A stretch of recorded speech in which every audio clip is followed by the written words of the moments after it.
Welcome to the Deep Dive, where we pull the essential knowledge you need from a whole stack of sources. Today, we're not just looking at history, we are really looking into a mirror. We are. We're going back 2,000 years to ancient Athens, which was, the intellectual heart of the entire world at the time. It's the perfect setting to explore a very, very modern challenge. Our mission today is to unpack this ancient tension between, say, the pursuit of constant new knowledge, which absolutely defined the Athenians, and achieving real foundational insight. Right, and to do that, we're pulling from a few different places.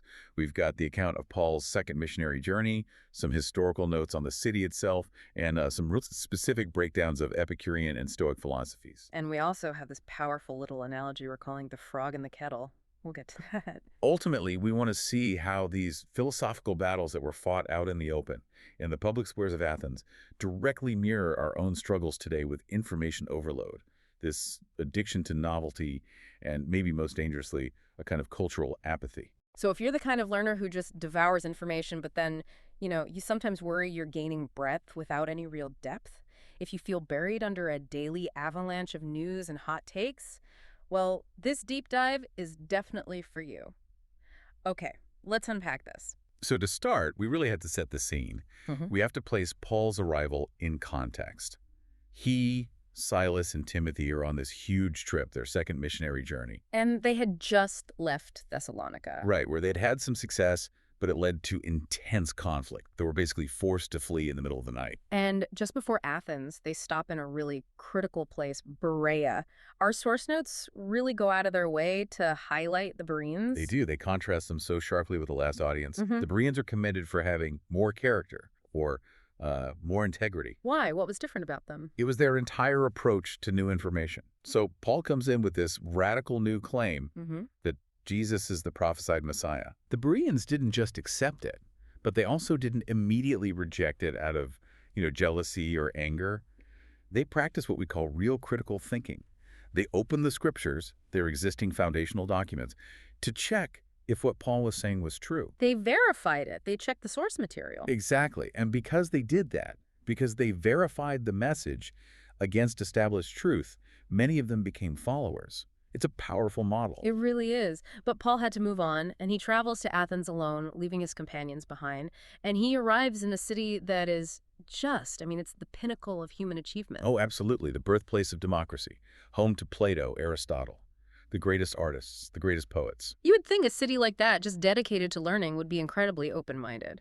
But the account in Acts tells a very different story. It does. Acts 17.1c says Paul's spirit was, quote, provoked within him as he saw that the city was full of idols. And this wasn't just, an artistic disagreement with the statues. It's not at all. The source material emphasizes the immense cultural energy, the money, the effort the Athenians poured into servicing thousands of different gods. It points to a deep cultural fear. Fear of what? Fear of the unknown. Our source notes describe it as a society driven by the need to appease these capricious, often cruel gods through regular sacrifices offered up to demons. So despite all their intellectual sophistication, daily life was controlled by fear. And into that steps Paul, with a message of one true God who is knowable and, not capricious. It makes sense that he'd be provoked. And he doesn't hide away. His strategy is right there in the next verse.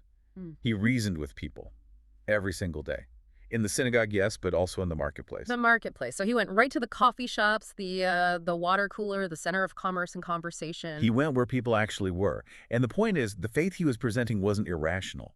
He was directly engaging the intellect of the world's most intellectual city. And that's where he runs into his fiercest opponents, the two major philosophical schools of the day. Right, and they dismiss him pretty quickly. We have to pause on the insult they used. They called him a babbler. It's a fantastic word. The Greek is spermologos. What does that mean? It literally means seed picker. It's a little bird that just hops around picking up random seeds here and there. They're basically calling him a scavenger of ideas, someone who scrapes together little bits of information with no real foundation. So the ancient term for a social media expert, someone who reads 100 headlines and thinks they understand the whole story. Exactly. They saw him as a lightweight. But they were the ones who had built these massive competing systems that still shape our world.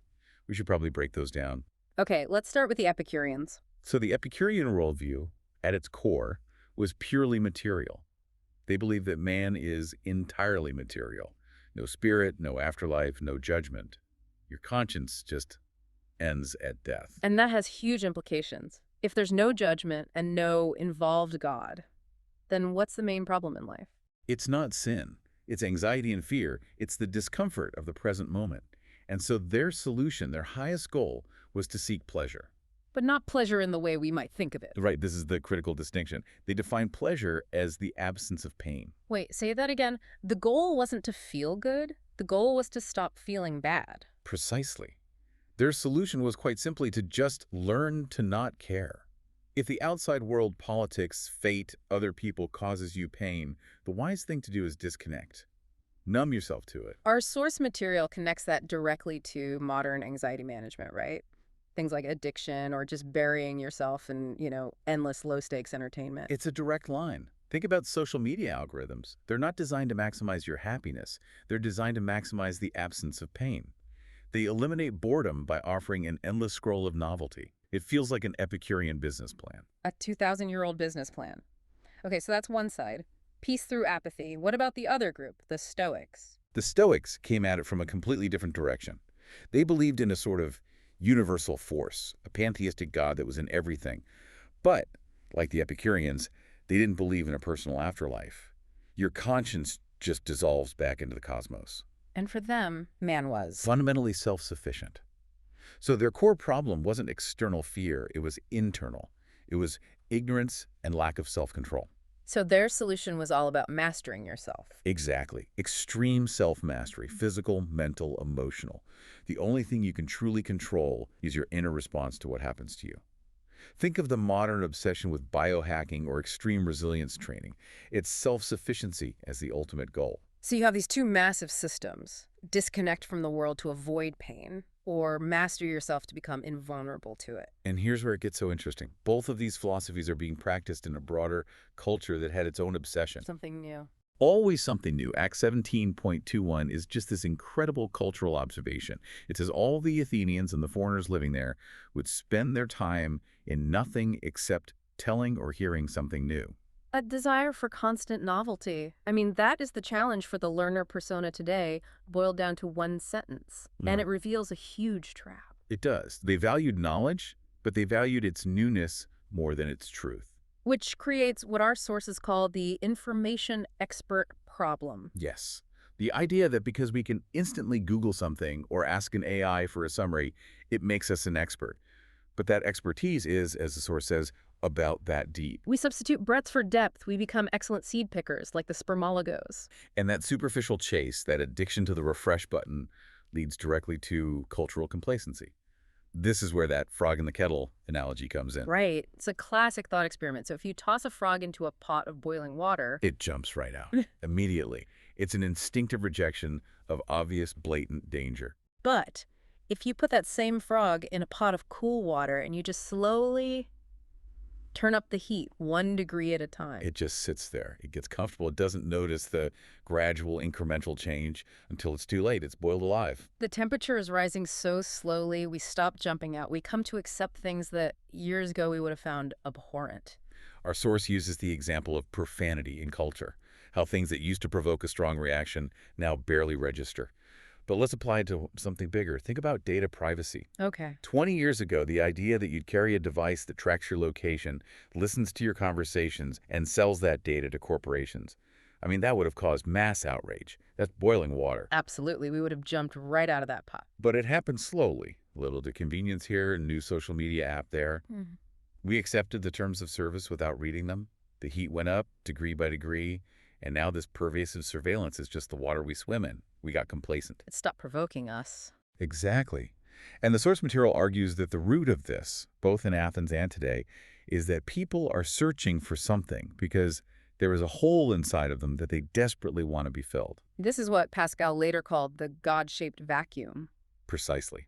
And that hole, that internal void, will never be filled by the next piece of information, the next hot take, the next new thing. The Athenians were either running from their anxiety or trying to control everything, but they were looking in all the wrong places. And Paul understood that void, which is why his core message was such a direct challenge to both camps. He preached two things that just cut right through their systems: the resurrection and the judgment. So against the Epicurean materialists, he says, no, death isn't the end. There's a resurrection. And against the Stoic self-masters, he says your self-sufficiency isn't enough. There's a divine standard, and there will be a judgment. He says God has fixed the day on which he will judge the world in righteousness by a man whom he has appointed. And the proof. He has given assurance to all by raising him from the dead. That was it. That was the proof that their systems were incomplete. A message that demanded commitment, not just curiosity. And the result, well, is pretty telling. It was. When he preached the resurrection, you get three responses. Some people mocked him on the spot. Some said, oh, that's interesting. We'll hear you again on this later. Delaying any real decision. And a few did believe. A tiny few. A tiny few. But what didn't happen next is maybe the most significant part of the whole story. Paul leaves Athens. He goes to Corinth. And he writes letters back to almost every major city where he started a church. We have his letters to the Thessalonians, the Corinthians, the Galatians. But there is no letter to the Athenians. Wow. Our source materials suggest it's quite likely there was never a church founded in Athens. The message just dressed. It didn't take root in that soil of constant novelty. That is profound. The intellectual center of the world, a city dedicated to hearing new things, essentially rejected the message for centuries. Yeah, the archaeological record shows no significant Christian presence there until the early 5th century, the early 400s AD. For nearly 400 years, they remained pagan. It suggests that intellectual curiosity, when it's only about novelty, can actually be a bigger barrier than just about anything else. So wrapping this all up, what does this mean for us? We've seen how the Epicurean need to find an absence of pain and the Athenian hunger for something new are just. They're ancient versions of our modern anxiety and our information overload. Right, the battle isn't new. It's about guarding against that cultural complacency, the frog in the kettle. And it's about recognizing that endlessly pursuing external knowledge can't fill that internal void. The lesson from Athens is that there's a huge difference between being well-informed and being well-grounded. A difference that apparently cost the city 4 centuries. So if we connect this to the bigger picture, here's a final thought for you to explore. Given that Paul poured all this energy into Athens, but the city's obsession with novelty left it barren, do our own information systems today, which absolutely prioritize fleeting expertise and novelty over foundational depth, do they risk turning our own culture into a modern-day Athens? A culture that's constantly listening, but ultimately rejecting any truth that isn't immediately new or comfortable. Something to think about.